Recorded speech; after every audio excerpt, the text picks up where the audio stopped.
मित्रांनो, थंडीचा सीझन सुरू झालेला आहे आणि ह्या सीझन मध्ये कफ खूप जास्त प्रमाणात शरीरामध्ये वाढतो. तर सर्दी खोकल्यांवर नियंत्रण आणण्यासाठी आणि त्याचबरोबर शरीरामध्ये ऊर्जा निर्माण करण्यासाठी आज आपण सूर्यनाडी या प्राणायामाचा अभ्यास करणार. खूप सोपा असतो. असं मोकळ्या हवेत किंवा घरामध्ये मोकळ्या स्वच्छ ठिकाणी बसायचंय. लेफ्ट हँडची ध्यान मुद्रा लावायची आणि राईट हँडची प्रणव मुद्रा. अंगठा असा ओपन, दोन्ही बोट असे पहिली अंगठ्याच्या खाली टच करायचे आणि रिंग फिंगर आणि छोटी करंगळी एकमेकांना टच करायचे. आता लेफ्ट नॉस्ट्रिल बंद करायचे. थ्रू आउट द आवर्तन आपल्याला लेफ्ट नाकपुडी बंद करायचे. राईटनी सावकाश श्वास घ्यायचा आहे आणि राईटनी सावकाश डबल काउंट मध्ये श्वास बाहेर सोडायचा आहे.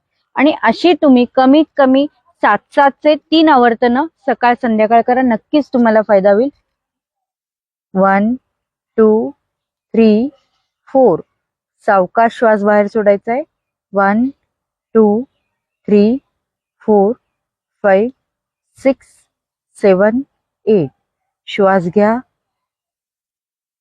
सावकाश डबल काउंट मध्ये श्वास बाहेर सोडा.